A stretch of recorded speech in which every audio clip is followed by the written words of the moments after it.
Boa tarde.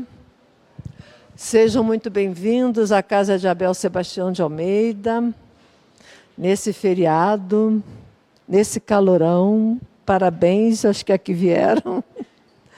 E vamos hoje estudar, como toda segunda-feira, o Evangelho segundo o Espiritismo. Antes, a nossa irmã Sayumi vai fazer a leitura da página de preparo. Boa tarde, mais uma vez a todos. Sejam bem-vindos aqui ao nosso estudo de hoje sobre o Evangelho. E aí vamos ler assim, essa página do Livrinha de Luz Espírito Emmanuel, na psicografia de Francisco Cândido Xavier. Auxílio eficiente. E abrindo a boca os ensinava. Mateus 5:2. O homem que se distancia da multidão raramente assume posição digna à frente dela. Em geral, quem recebe autoridade cogita de encastelar-se em zona superior. Quem alcança o patrimônio financeiro elevado costuma esquecer os que lhe foram companheiros do princípio e traça linhas divisórias humilhantes para os que lhe foram para os que os necessitados não aborreçam. Quem aprimora a inteligência quase sempre abusa das paixões populares, facilmente exploráveis. E a massa, na maioria das regiões do mundo, prossegue relegada a si própria. A política inferior converte-a em joguete de manobra comum. O comércio desleal nela procura o filão de lucros exorbitantes. O intelectualismo vaidoso envolve-a nas expansões do pedantismo que lhe é peculiar. De época em época, a multidão é sempre objeto de escárnio ou desprezo pelas necessidades espirituais que lhe caracterizam os movimentos e atitudes. Raríssimos são os homens que a ajudam a escalar um monte iluminativo. Pouquíssimos mobilizam recursos no amparo social. Jesus, porém, traçou o programa desejável, instituindo o auxílio eficiente, observando que os filhos do povo se aproximavam dele. Começou a ensinar-lhe o caminho reto, dando-nos a perceber que a obra educativa da multidão desafia os religiosos e cientistas de todos os tempos. Quem se honra, pois, de servir a Jesus, imite-lhe o exemplo.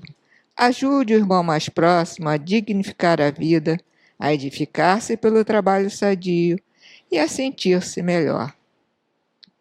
Assim seja. Hoje nós temos como palestrante um convidado, o Evantuil, que a casa já vem recebendo outras vezes, e ele vai nos falar sobre uma realeza terrestre, o capítulo 2 do Evangelho segundo o Espiritismo, item 8. Uma boa palestra para todos. Jesus, nosso mestre, nossa luz, nosso caminho, Senhor de nossa vida, Sol que dá vida a tudo nesse planeta, esteja em nossos corações, em nossas mentes, hoje, agora e sempre. Porque sem Ele nada somos. Eu sempre faço essa abertura e gosto de colocar sempre o capítulo 5 do Evangelho de João, logo na entrada. Versículo 1, 1 a 5, por aí. João fala assim, Jesus fala, João transcreve para a gente. O Pai é o lavrador. Eu sou a videira, aquela árvore imensa que produz muitos frutos. Vós sois as varas. E toda aquela vara que não dá fruto, ela seca. E secando é arrancada e lançada ao fogo. E Emmanuel nos diz que essa vara seca, que ela deixa de se alimentar da seiva divina, que a seiva divina é o Evangelho de Jesus.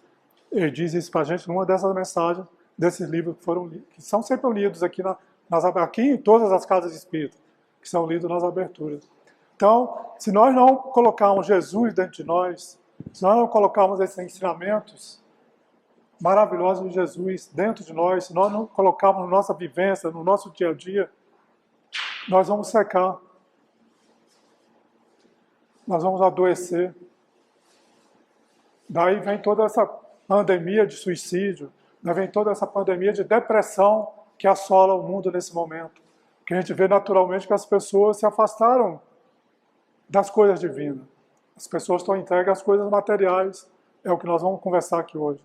Estão entregues aos prazeres, às ilusões do mundo. E quando a gente se entrega às ilusões do mundo, nos afastando da seiva divina, que são os ensinos de Jesus, nós vamos adoecer. As doenças, segundo Bezerra de Menezes, o Dr. Bezerra de Menezes, nada mais são, todas as enfermidades que nos assolam, nada mais são do que o nosso afastamento das leis de Deus. Ou seja, Bezerra de Menezes fala a mesma coisa que João fala, que Emmanuel fala, quando nós nos afastamos de nos alimentarmos da seiva divina, que são os ensinos de Jesus, nós adoecemos. E Bezerra de Menezes diz a mesma coisa, que as doenças que nos assolam nada mais são do que o nosso afastamento das leis divinas. Eu não tenho dúvida disso. Eu não tenho dúvida disso. As depressões, quando se analisa uma pessoa deprimida, uma pessoa enferma, a gente vê ali, a doença nada mais é do que o chamamento, Bezerra de Menezes novamente, é o chamamento do espírito ao retorno da linha. Quando nós adoecemos, nós saímos da estrada. Aí passamos aqueles solavancos, né? Aqueles solavancos todos, que são as enfermidades, as dificuldades, que dificultam a nossa caminhada. E quando a gente volta para o Evangelho, abraça o Evangelho, esse é o papel da enfermidade, trazer a gente de volta a Deus. E isso a gente vê aos ensinos dos Espíritos. Isso a gente vê no mundo espiritual, através das obras de André Luiz, a gente vê lá no Memória do Suicida, a gente vê em todos esses livros espíritas, os espíritos sendo chamados de volta ao eixo de sua vida, ao domínio de sua vida, através dos ensinos do Evangelho. Lá no livro Memória do Suicida, por exemplo, quando eles são resgatados dos vários suicidas, passam lá anos, vários suicidas sofrendo, aquele terror que a gente vê lá no capítulo 1, terrível. Eles são levados ao Hospital Maria de Nazaré, e no Hospital de Maria de Nazaré, depois que eles recebem alta do hospital, eles passam por um pavilhão onde eles ficam alojados, e daquele pavilhão onde eles ficam alojados, a partir dali eles vão receber instruções, vão receber evangelização, conforme os ensinos de Jesus, para que eles retornem ao eixo. Então esse é o trabalho que é feito aqui, esse é o trabalho que é feito em todas as centros espíritas, esse é o trabalho que deveria ser feito em todas as igrejas cristãs. Trazer o homem de volta ao seu eixo, ao equilíbrio, à harmonia, à paz interior, à fraternidade, a enxergar o outro como irmão, a viver a tolerância, a paciência, não ficar explodindo por qualquer coisa. Isso só nos afasta, só nos adoece. E é disso que nós vamos falar aqui com a mensagem maravilhosa dessa realeza terrestre. Mas antes, essa mensagem aí do capítulo 2, né, nós estamos aqui iniciando o estudo do Evangelho novamente, e a casa já está aí no capítulo 2, né, finalizando o capítulo 2 hoje, fechando o capítulo 2. Então, essa mensagem da realeza terrestre é uma rainha de França que traz o depoimento dela depois que ela chega no plano espiritual. Ela se desilude, né? Ela vive na Terra iludida, como a maioria de nós, a gente fica iludida aí com os prazeres, com a pompa, com os aplausos, com o poder, com o dinheiro, com tudo isso que a matéria dá pra gente, mas ela chega no plano espiritual achando que ela continua rainha. E ela tem uma grande desilusão. Mas eu vou falar também de uma outra rainha que está no livro Céu e Inferno. Essa aí, embora desencarnada, ela continua iludida. Mas aqui no capítulo, só para a gente ir introduzindo, né? No capítulo 2 do Evangelho segundo o Espiritismo, o meu reino não é deste mundo, é o tema que nós vamos trabalhar. Tem aqui a passagem registrada por João, no capítulo 18, versículo 33 a 37, em que Jesus fala assim, João relata para a gente dessa forma: Pilatos, tendo entrado de novo no palácio e feito vir Jesus, a sua presença é o julgamento de Jesus, né? Ficavam levando Jesus para lá e para cá, e agora ele está na presença depois que ele foi aprisionado, agora está na presença de Pilatos. Ele é levado ao governador da Judéia naquela época. Feito vir Jesus à sua frente, perguntou-lhe: És o rei dos judeus? Respondeu-lhe Jesus: Meu reino não é deste mundo. Se o meu reino fosse deste mundo, a minha gente houvera combatido para impedir que eu caísse nas mãos dos judeus.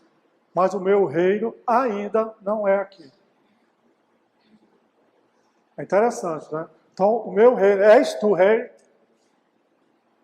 Não, meu reino não é deste mundo.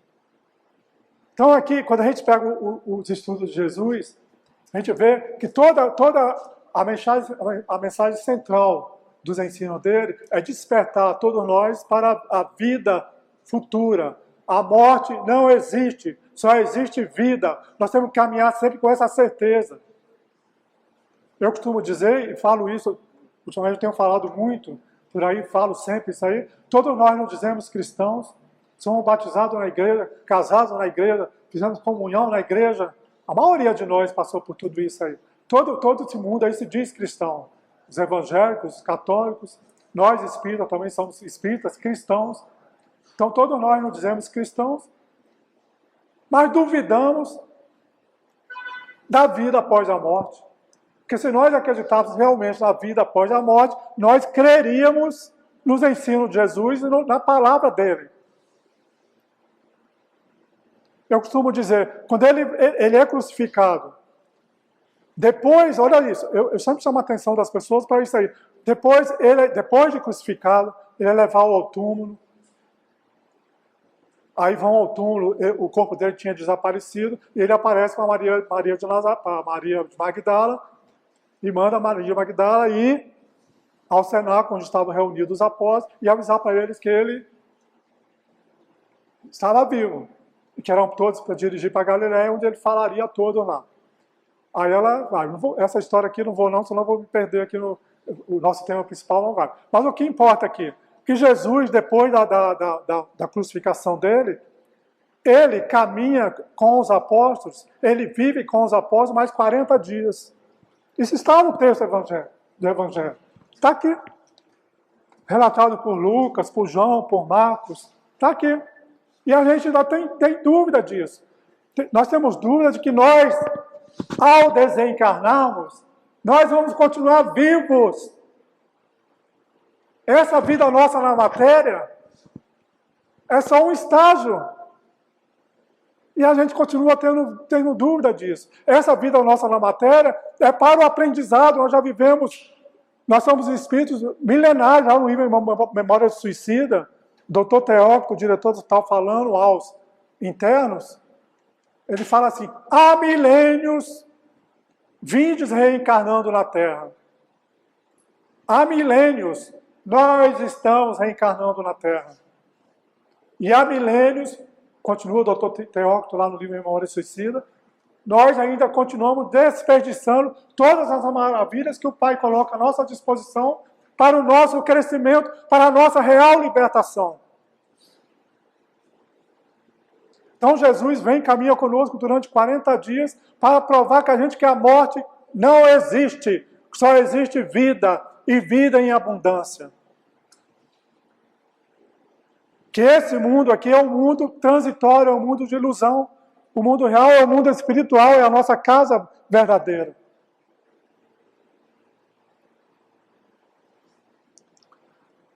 Nós vamos aqui na mensagem Eu vou aos pedaços aqui com vocês, fica mais fácil trabalhar. Eu gosto de colocar o texto, que a gente vai sendo fiel ao texto que está ali, tá? Ao que está proposto pela casa. Então, é uma rainha de França, lá no final vai ter a assinatura dela. Ela trouxe essa mensagem para a gente em 1863, através da mediunidade. 1863, através da mediunidade. Então, ela vai falar assim, ela foi uma rainha da França. Quem melhor do que eu pode compreender a verdade dessas palavras de Nosso Senhor? O meu reino não é deste mundo. Porque era uma rainha. Então ela achava que desencarnando, ela continuaria, como a outra rainha que nós vamos ver aqui. Ela achava que no outro mundo, na outra vida, ela seguiria tendo todas as honras. E ela tem uma desilusão, não é nada daquilo. Ela vai ver, ela vai relatar aqui que ela vai ver, no plano espiritual, os mais humildes, maiores do que ela. O meu reino, quem melhor do que eu pode compreender a verdade dessas palavras de Nosso Senhor? O meu reino não é deste mundo. O orgulho me perdeu na terra. Gente, o orgulho é o que nos prende aqui. O orgulho, segundo a questão 886 do Livro dos Espíritos, o orgulho e o egoísmo. Qual é o maior obstáculo ao progresso da humanidade? E aí os espíritos vão falar, nós referimos aqui ao progresso moral, porque o intelectual ele vai existir sempre. Qual é o maior obstáculo ao progresso da humanidade? O egoísmo e o orgulho. E aí quando a gente olha a nossa volta, vê esse mundo do jeito que está com guerras para todo lado, o mundo sempre esteve em guerra, né? Sempre esteve em guerra. O único momento em que foi pacificado todo o planeta foi com o momento do nascimento de Jesus. Houve uma pacificação ali. O Império Romano ele ficou quieto, ficou paralisado. Porque eram tantos os espíritos grandiosos fazendo essa descida com Jesus, que a vibração deles pacificou o planeta naquele momento. Então Jesus desce. Então foi um dos momentos, segundo Amélia Rodrigues e outros espíritos, segundo eles, foi um momento em que foi o único momento em que a Terra teve um momento de pacificação. Porque desde então sempre esteve em guerra, e até hoje, né? Guerra na África, guerra no Oriente, guerra para todo lado aí no planeta. E as misérias morais. Só na nossa cidade nós temos mais de 1000 favelas.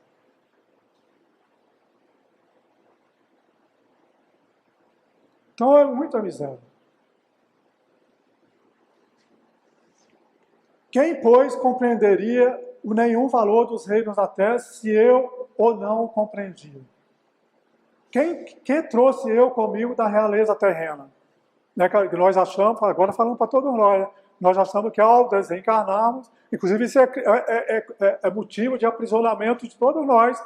Se nós queremos ter um desligamento após o nosso desencarne, ter um desligamento tranquilo, suave, para a gente subir realmente, ser encaminhado aos postos de socorro, aos hospitais no plano espiritual, fazer o nosso encontro aos nossos amados no plano espiritual, se nós queremos realmente isso aí, nós temos que ir nos desapegando das coisas que deixamos e das pessoas que deixamos desde já. Porque quanto mais apegado às coisas materiais, aos bens, né? Meu carro é meu, a casa é minha. Foi a questão que o André Luiz mostra no nosso lar, né? A família é minha, a esposa é minha. Então ele não admitia aquilo ali. Quando ele desce e vê a mulher dele casada com outro senhor, que ele deveria agradecer, porque ele estava ajudando a mulher dele a cuidar dos filhos que ele deixou aqui na Terra. Mas não, o apego aprisiona. Então o apego às coisas materiais nos aprisiona. E aqui ela está falando isso, ela não levou nada, a gente não leva nada. Né? Ela vai falar mais na frente, o que a gente leva? A gente leva os tesouros do coração. As virtudes, os exemplos morais, os ensinamentos. Né? Isso é o que a gente leva. Só isso. Esses são os verdadeiros tesouros que a gente tem que preocupar em acumular aqui na Terra. O que trouxe eu comigo da minha realeza terrena? Nada, absolutamente nada. E como que, para tornar mais terrível a lição, ela nem sequer me acompanhou até o túmulo. A riqueza dela nem sequer acompanhou até o túmulo. Claro que me acompanhava. Rainha entre os homens, como rainha julguei que penetrasse no reino dos céus, que é desilusão. Ela achava que o tempo que ela passou aqui na Terra como rainha, ela chegaria no plano espiritual como rainha, todas as honras de rainha. Que é desilusão? Ela pelo menos se desiludiu, né? Porque a outra que nós vamos falar continua achando que ela é rainha. Que é humilhação? Quando em vez de ser... Olha aí, a humilhação que ela sentiu. Quando em vez de ser recebida aqui, qual soberana, via acima de mim homens que eu julgava insignificantes.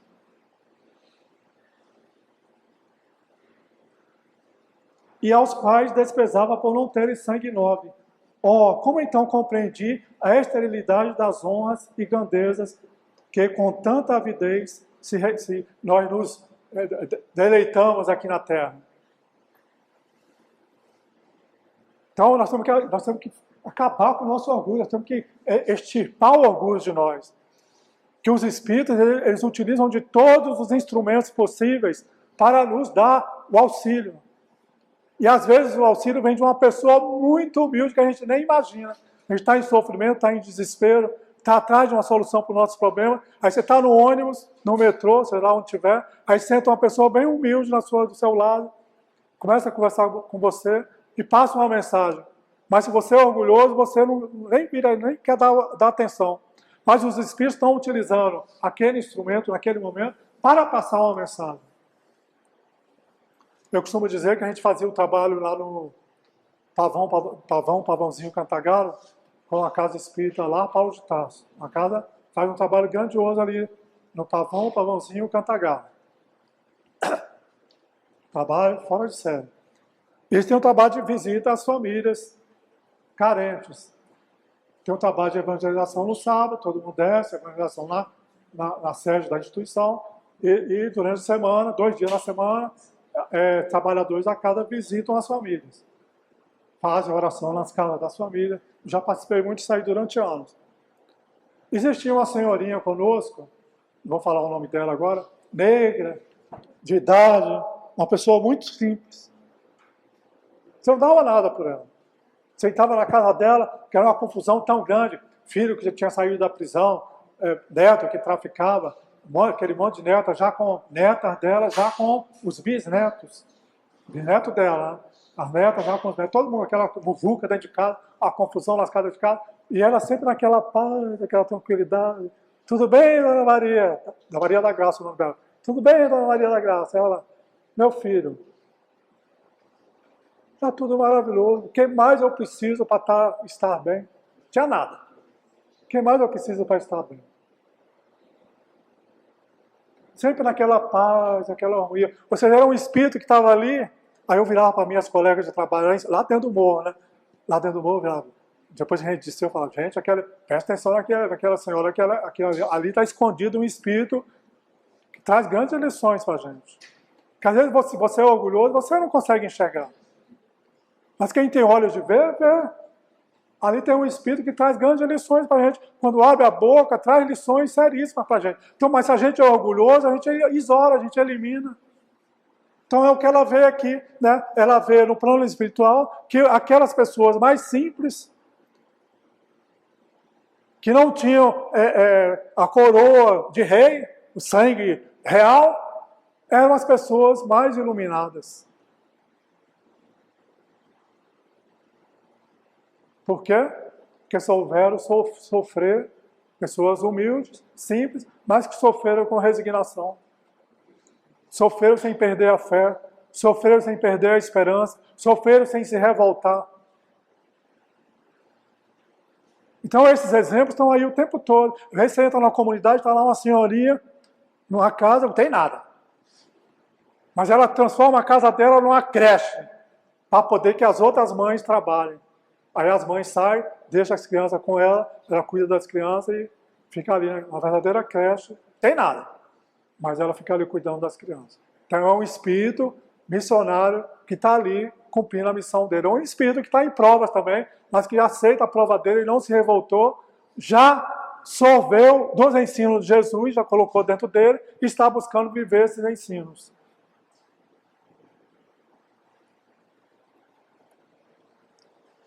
E aí eu trouxe para vocês, vocês verem como é que a gente vive iludido, né? Isso aqui é no livro 50 anos depois, né? No livro Ave Cristo, é um romance do Emmanuel, psicografado por Chico Xavier. Tá assim porque a gente estuda muito, os livros vão ficando todos esfacelados, então os meus livros estão todos assim. É isso aí também, tudo escrito. Então está aqui o livro, é Ave Cristo. Então nós estamos aqui diante de uma pessoa que está iludida, que ela acha que nós, ao desencarnar, porque eu costumo dizer que a massa da população terrena ainda crê nisso, que a gente vai desencarnar, que os bons vão para o céu, para o paraíso, e os que fizeram o mal vão para o inferno, para a condenação eterna. Então ela acha que o amor dela que desencarnou está no bem bom. E ele vem, através de mediunidade, vem trazer uma mensagem para ela, para dizer para ela que ela está iludida com aquilo ali. Mas essa ilusão, a massa da população terrena ainda crê nisso. Então nós aqui. A maioria de nós aqui ainda crê nisso. Mas a gente não tem que mais crer nisso, não. Já passou da hora, já crê nisso aí. Né? A cada um segundo suas obras, disse Jesus. É o final da mensagem dela aqui, da realeza terrestre aí. É o final da mensagem dela. A cada um segundo suas obras. Nós vamos receber no plano espiritual, ao retornar, aquilo que nós semeamos. Nós vamos colher exatamente o que semeamos. A cada um segundo suas obras. Então aqui, ela fala assim... E pensando que o amante, que ele está em uma manifestação mediúnica falando, né, com ela, e pensando que o amante, o amor da vida dela, estivesse exonerado de todos os deveres morais, gente, todo mal, toda coisa errada que a gente faz aqui na Terra, nós vamos ter que resgatar ceitil por ceitil, conforme disse Jesus. Nós só faremos a nossa ascensão depois que tivermos reconciliado com tudo que nós deixamos de negativo. Então, ela achava, conforme a concepção geral que ainda existe por aí, e pensando que o amante estivesse exonerado de todos os deveres morais, considerava no imo da consciência, por que insistirá Emeliano em acompanhar-me quando já se encontra livre? Como ele desencarnou, ela achava que ele estava livre. Não foram arrebatados da terra a morada de paz? Como assim? Todos nós vamos para a morada de paz realmente? É isso? E os danos que nós causamos deixamos para trás? Aí ele vai responder para ela: não creiais, seja o sepulcro uma passagem direta para o domicílio dos deuses. Não é. A gente morreu, já está liberto, né? Está no domicílio, está nas moradas celestes. Negativo. Vivemos longe da luz quando não cogitamos de acendê-la no próprio coração. Então, esses ensinos de Jesus, conforme eu disse, a seiva divina, nós temos que colocar dentro de nós e procurar vivenciá-los. Se a gente não vivenciar, nós estamos afastados da luz. Além da carne, em que nossa alma se agita, ou seja, após a morte, né, somos defrontados por nós mesmos, a nossa consciência. A nossa consciência é o nosso julgador. Né? Nós temos que acabar com essa concepção também de que Deus julga. Deus não julga ninguém. Deus é amor. É a nossa consciência que julga. Eu tenho certeza que comigo é assim. Eu tenho certeza que com vocês também. Quando a gente causa um mal, alguém briga, né? Se desentende com alguém, no trabalho, na escola, na rua, seja onde for, com um animal, a nossa consciência fica cobrando. Nós já temos esse entendimento, a nossa consciência cobra. E se a nossa consciência cobra aqui, o acerto daquele ponto que fica nos incomodando, imagina no plano espiritual. Por isso Jesus diz lá: reconciliai-vos com o vosso adversário enquanto estáis no caminho, porque depois vai ser muito difícil. Então é aqui agora que a gente tem que buscar esse acerto. Não é deixar para depois. É por isso que a gente tem essas preleções, esses ensinos, né, para despertar a gente para essas verdades. Então, somos defrontados por nós mesmos, nossa consciência. Os pensamentos que alimentamos são teias escuras que se prendem à sombra ou à senda sublime do esplendor. Então, os nossos pensamentos se são pensamentos inferiores, de vingança, de ódio, de mágoa, ressentimento, preconceitos, todos esses sentimentos ruins, eles vão nos escurecer, vão nos levar para caminhos escuros. Mas se são pensamentos bons, eles vão iluminar o nosso caminho. Por isso que Jesus diz também lá, se os seus olhos forem bons, todo o teu corpo estará mergulhado em luz. Mas se os seus olhos foram maus, forem de coisas negativas, todo o teu corpo estará mergulhado em trevas. E quão grandes serão essas trevas? Gente, isso é Jesus que diz. Então eu sou cristão, eu tenho que crer nisso. E já buscar a minha modificação desde já. Aqueles que deixamos para... Agora olha isso aqui. Aqueles que deixamos para trás retardam o nosso passo ou favorecem-nos o avanço conforme os sentimentos que a nossa memória lhes inspira. Então, eu desencarnei. As pessoas que ficam, elas vão retardar ou facilitar o meu avançar conforme a memória que eu deixei daqui. Que memória é essa? As coisas boas que eu fiz ou as marcas negativas que eu deixei nela. Então, façamos o bem. É por isso que nessas mensagens todas que a gente lê, nesses livros de Emmanuel, André Luiz, Albino Teixeira, Sheila, Meimei, Amélia Rodrigues, todos esses espíritos, eles vêm e as mensagens deles sempre estão nos convidando ao bem. Façam o bem. O bem é o maior advogado contra qualquer mal que possa nos atingir. Façam o bem. Eu costumo dizer, às vezes você passa na rua, está lá o mendigo caído. Aí você acha, tem gente que passa com desprezo, né? Olha que lixo, sujar na rua, na porta do meu condomínio, não sei o quê. Aí eu costumo dizer, gente, ali com aquele irmão não está abandonado, ninguém está abandonado. Aquele irmão que está ali jogado não está abandonado. Ele tem a mãezinha dele que ama ele, está ali tentando resgatá-lo. Ele tem os amigos espirituais dele que estão ali tentando resgatá-lo, mas ele está na lama. E quando você vai lá e faz o bem para aquele irmão, você cria uma conexão com essa pleia de espíritos do bem que estão ali tentando ajudá-lo. E você cria os vínculos espirituais, a família espiritual que você vai ampliando. E quando você precisar, se você precisar, seja encarnado, seja no plano espiritual, aquela mãezinha que estava ali, ela vai te socorrer. Não tenhamos dúvida disso. Então, deixemos rastro de luz por onde nós passamos. Não suponhas haja impunidade no tribunal da justiça divina. Recebemos invariavelmente conforme as nossas obras. Então, não vamos nos iludir, né?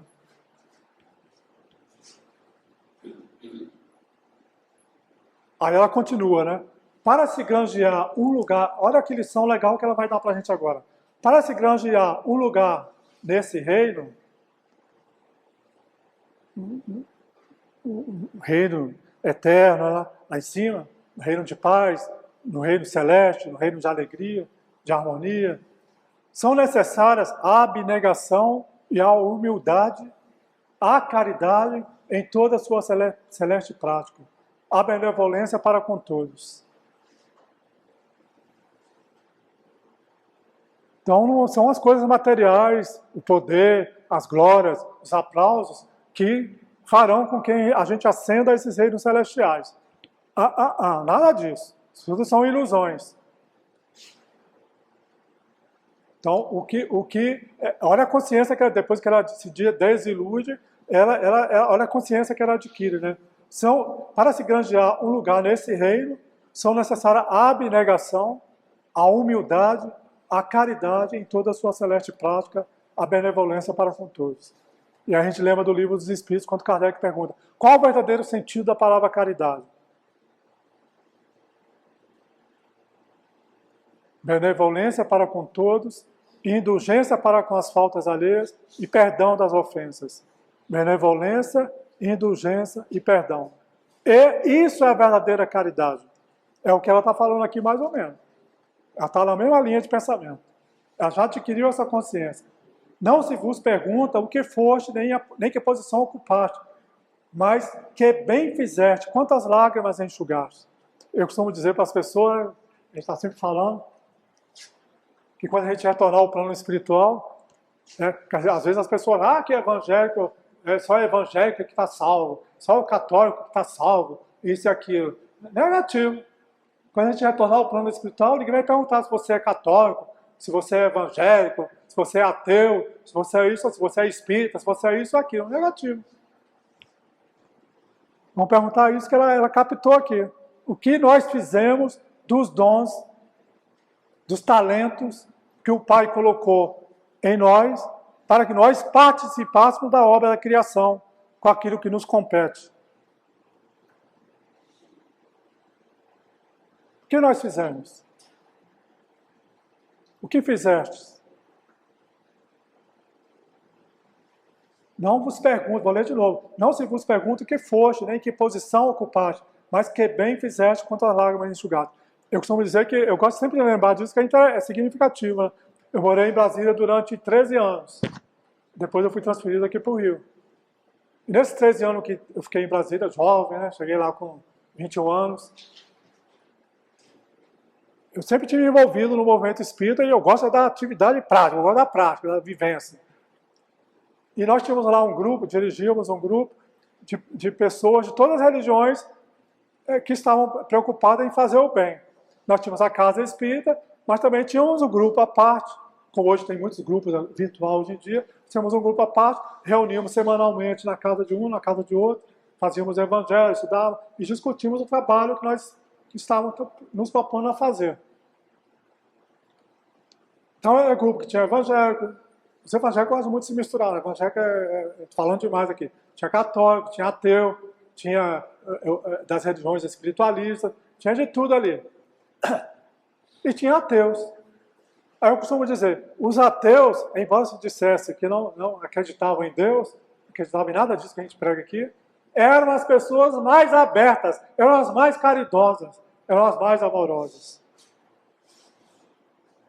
Então, no plano espiritual, ninguém vai perguntar para a gente o que é que você... qual a sua religião? Você é negro? Você é que curso você fez? Você fez doutorado? Você fez mestrado? Nada disso, não tem valor nenhum.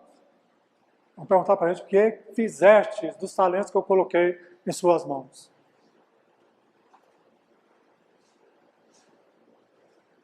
Diante dessa lei, cai também a objeção baseada na presciência divina. Olha o que ela vai trabalhar. Deus, ao criar a alma, sabe realmente se, em virtude do livre-arbítrio, seguirá o bom ou o mau caminho. Né? Deus não cria ninguém para ser, esse aqui vai ser do caminho do mal, esse aqui vai ser do caminho do bem. Não, o nosso livre-arbítrio é que vai decidir isso aí. Mas sabe que será punida se fizer o mal. Mas sabe também que será um castigo temporário, como um meio de fazer compreender o próprio erro e retornar ao bom caminho, onde chegará mais cedo ou mais tarde. Olha a consciência que ele adquiriu. Então não existe condenação eterna porque fez o mal, porque errou, porque pecou, conforme diz as outras religiões. Nada disso. A nossa consciência vai nos colocar, como lá no Memória do Suicida, né? Eles são atraídos por vários suicidas, permanecem ali durante um tempo, até se perdoar, até reconhecerem o erro que cometeram, né? Eles ficam ali, mas no momento que eles reconhecem o erro que cometeram, eles são resgatados e levados. Então todos nós, não existe condenação eterna, não existe a história de inferno. Tudo é temporário, conforme a nossa consciência. Se o meu despertar, se eu reconhecer os meus erros rapidamente, eu saio daquela situação de sofrimento rapidamente. Mas se eu fico ali revoltado, na ira, guardando mágoas, rancores, sentimento de inveja, aprisionado às coisas que ficaram aqui na Terra, eu vou ficar naquela zona de sofrimento. Às vezes os espíritos superiores, como aconteceu com André Luiz e nosso lar, os espíritos superiores estão ali ao nosso lado, tentando nos ajudar, mas nós estamos tão enceguecidos pelas questões materiais que a gente não consegue ver nada, não consegue ouvir o conselho. Isso acontece conosco, encarnado aqui também. Os amigos espirituais estão o tempo todo tentando mostrar para a gente o bom caminho. Mas a gente está tão aprisionado às coisas da matéria, às coisas do mundo, que a gente não consegue ouvir. Nós somos iludidos, né? Nós somos ainda iludidos.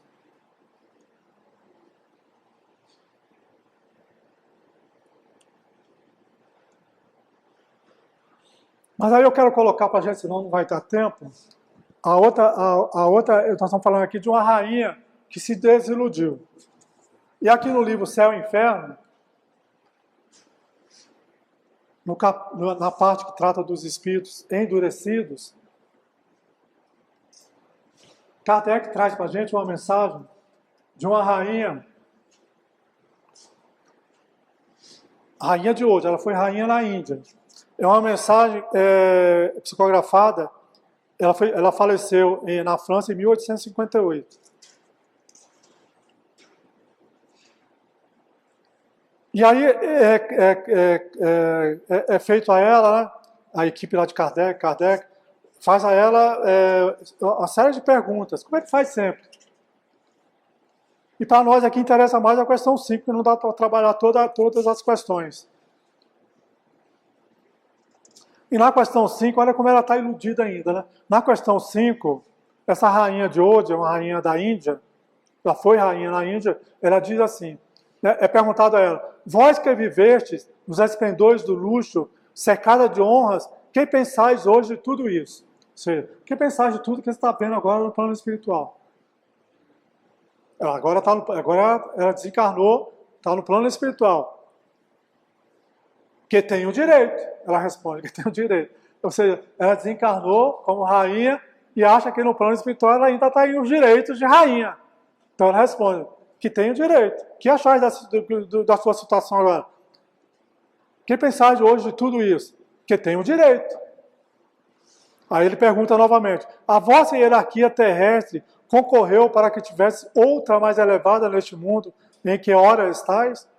Então, ela foi rainha na Terra e Kardec pergunta para ela, essa hierarquia de rainha concorreu para você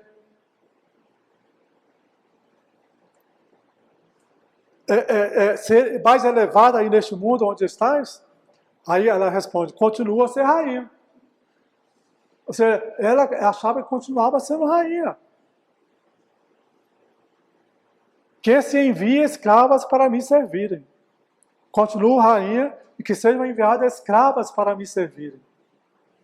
Olha como ela continua iludida. Ela desencarnou e continua iludida. Ela estava tão aprisionada às coisas materiais. A outra conseguiu enxergar a realidade rapidamente. Essa não, essa aqui ela continua presa à realidade material, embora no plano espiritual. Isso acontece com todos nós também, tá?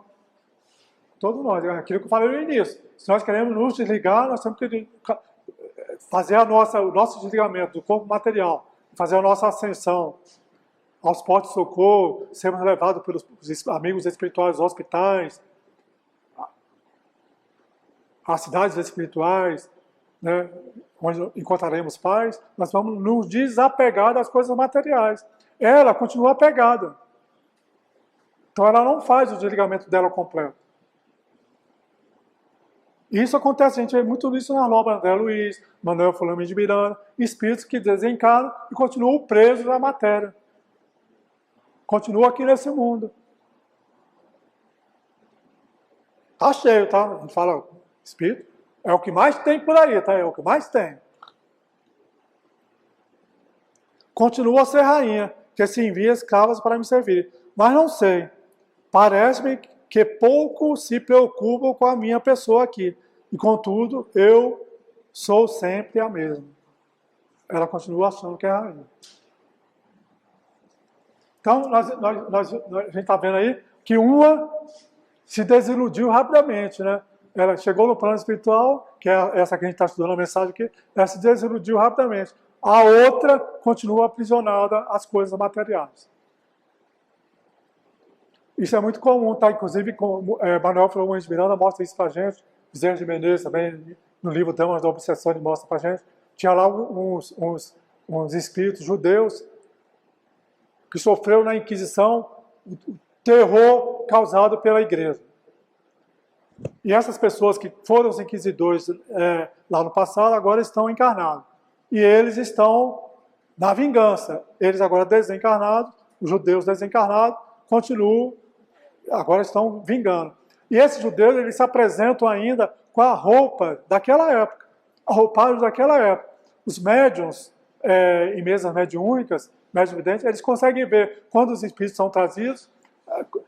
Se o espírito está aprisionado ainda naquela época que ele desencarnou, ele vem exatamente com os trajes. Porque ele está vivendo aquilo ainda. Aquilo tudo para ele é uma realidade. Então, a rainha de Old, né, a rainha da Índia, ela continua iludida. E a realeza terrestre aqui, que está humildemente apresentando a situação dela para a gente, ela já se desiludiu. E aí a gente vê na Terra um monte de pessoas que continuam na ilusão, né? Achando que são os reis da casa, os donos do trabalho, mandam em todo mundo. No Brasil mesmo, nós temos aí os poderosos, que são os imperadores do Brasil, que mandam em todo mundo e decidem conforme eles querem. Não respeitam mais as leis. Fazem o que bem entendem. Estão iludidos. A gente tem mais é que pedir misericórdia por essas criaturas.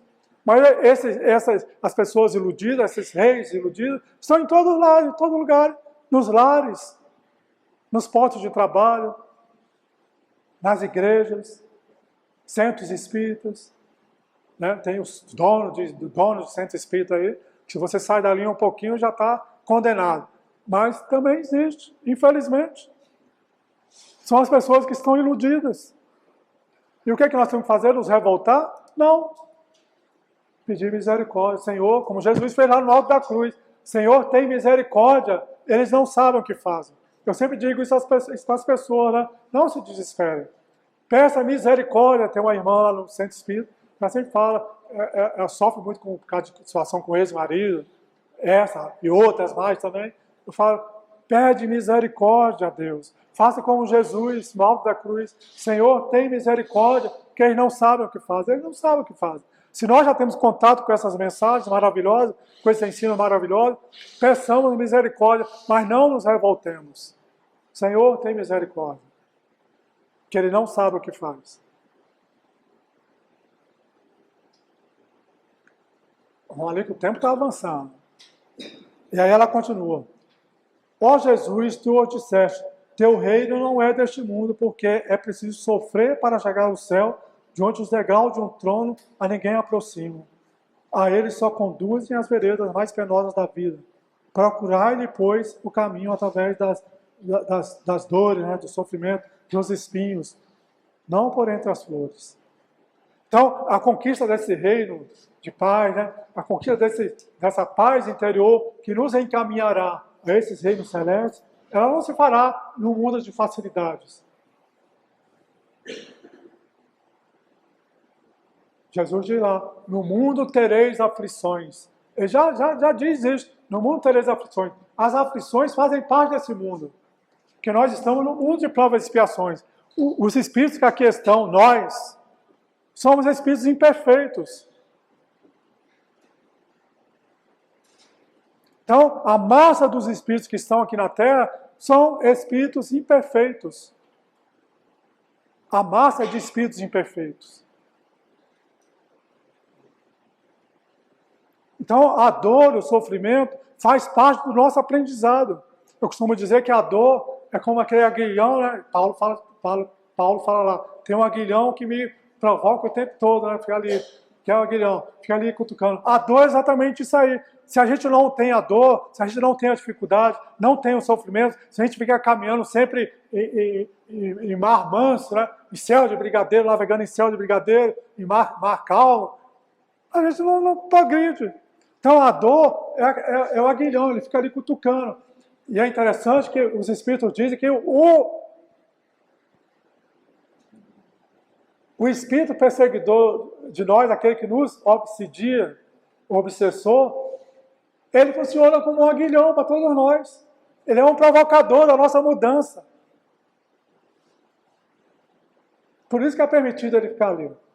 É ele que vai nos provocar a rever a nossa vida, rever a nossa situação, para nos melhorar. Então o papel da dor, é o que ela viu aqui, né? Que só a dor fará com que se conquiste esse reino. Só através da dor, não é pelas facilidades que ela teve. Ela de uma família real, sempre teve, a gente vê aí, né? A família real tem sempre as benesses. Então nasce ali, acha que o mundo é aquilo ali. E dane-se quem está fora, quem está no sofrimento. Mas é no sofrimento que as pessoas crescem. Então eles não crescem. Ela reconheceu, e já é um grande progresso para ela. Ela se desiludiu. Mas quantos de nós ainda continuam iludidos?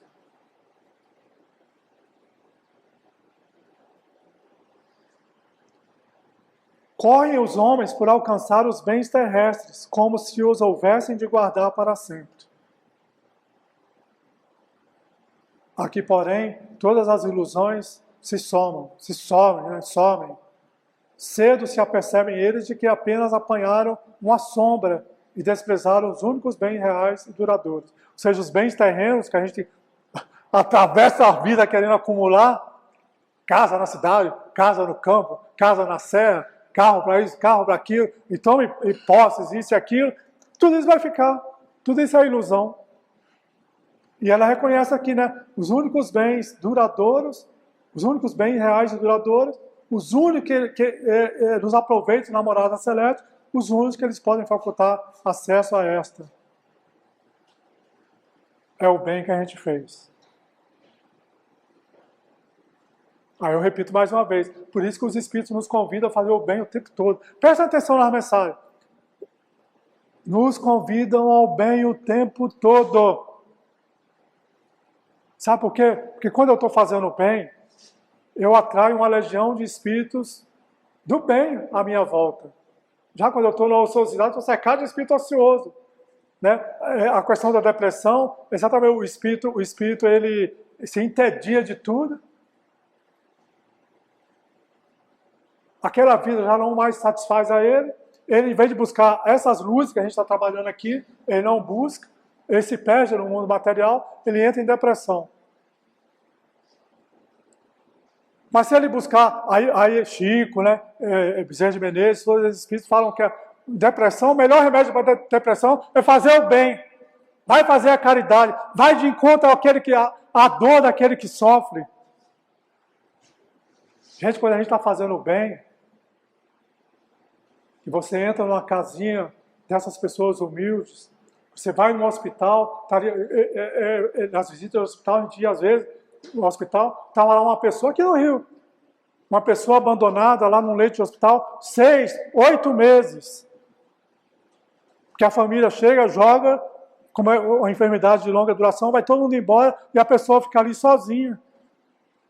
E aí você chega ali, começa a conversar com aquela pessoa, não só o enfermo, o idoso no asilo, uma criança no orfanato, uma comunidade carente, quando você entra numa casinha daquela ali, uma pessoa enferma, e você começa a conversar com aquelas pessoas, aquilo ali te transforma, te modifica. Nós fazíamos um trabalho lá em Brasília também, tinha uma cidade a 100 quilômetros de Brasília, chamada Formosa, onde tinha um alto índice de hanseníase. Nós fazíamos um trabalho lá, né? Era outro grupo, fora do centro espírita também. Tinha a casa espírita, esse grupo também formado por espíritas, era aí assim, um grupo de espíritas, nos reuníamos no centro espírita, 6h30 da manhã de domingo, entrávamos em carros particulares, lotávamos o carro, enquanto dava para lotar os carros, nos lotávamos todos os carros, saía em caravana, íamos a 100 quilômetros de Brasília. Aí tinha uma comunidade de hanseníase ali. E começávamos a fazer um trabalho desde cedo com essas pessoas, levávamos alimento, aquelas coisas que não serviam para ninguém, rádio velho, televisão, aquelas coisas que para a gente não servem para nada, mas para eles é a maior felicidade. Vocês tinham que ver como é que eles recebiam aquilo ali. Com que alegria, com que eles sentiam de gratidão por aquele bem que era feito para eles. Então a gente sentava, fazia o evangelho com eles, orava. Gente, quando nós retornávamos a Brasília, às vezes com fome, que passava o dia todo lá, trabalho para lá, trabalho para cá, vem para lá, para lá. A gente não sente fome. Quando a gente está fazendo o trabalho do bem, não sente fome. Eu costumo dizer que a gente sente sede, mas fome não sente. Não sente fome. Então a gente está envolvido com essas atividades, não sente fome. Aí retornava para Brasília, gente, era uma paz imensa. Por isso que os espíritos dizem, está deprimido? Chico dava esse conselho também. Faça o bem. Vá de encontro à dor do outro, que a dor do outro, você vai ver que a dor do outro é maior do que a sua.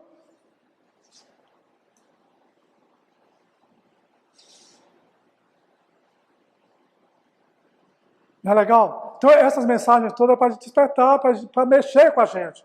A caridade ela é só... eu sou tão pobre, não posso fazer caridade. Não tenho nada para dar. Gente, existe a caridade material, existe a caridade moral. A caridade moral é muito mais importante. Qual é a caridade moral? Às vezes a pessoa só precisa do ouvido. Ela só quer ser ouvida. Aí você senta ao lado dela no hospital, no asilo, e deixa a pessoa falar, descarrega tudo que ela está sentindo. E você aprende com ela. Isso é caridade. Também. Então eu não preciso ter posse, preciso ter dinheiro, preciso ter facilidade para fazer caridade. É ser tolerante, é não ser preconceituoso, é ter a mente aberta para enxergar em todos como filho de Deus, como filhos da criação, como nossos irmãos. É compreender que todos nós, conforme na questão 132 do Livro dos Espíritos, todos nós temos a nossa parte na obra da criação. Quando ele pergunta lá qual é o objetivo da encarnação, ele diz que é o progresso, passar pelas provas, pela expiação, mas também realizar a parte que nos cabe na obra da criação.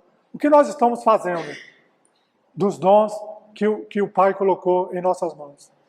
E aí, para a gente fechar, né? Ela coloca aqui para a gente: compadecei-vos dos que não ganharam o reino dos céus.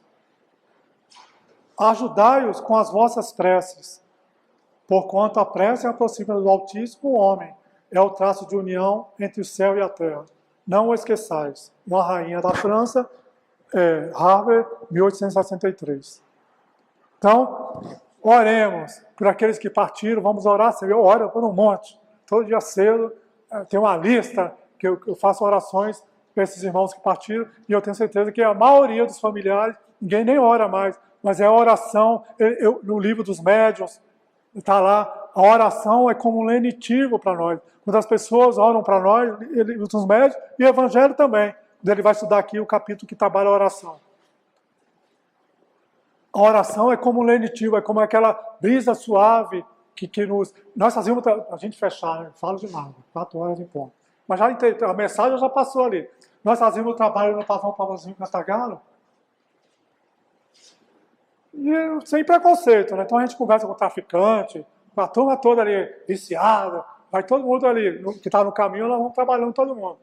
E lá no Alto do Morro nós fazíamos um trabalho aberto, campo aberto, de evangelização com crianças, com adultos, e a turma do tráfico ficava lá no meio do mato. Aí eles chegavam para a gente e falavam que quando nós orávamos por eles sentiam como se fosse, olha, é encarnado, tá? Eles sentiam como se fosse uma brisa leve que atingia todos eles.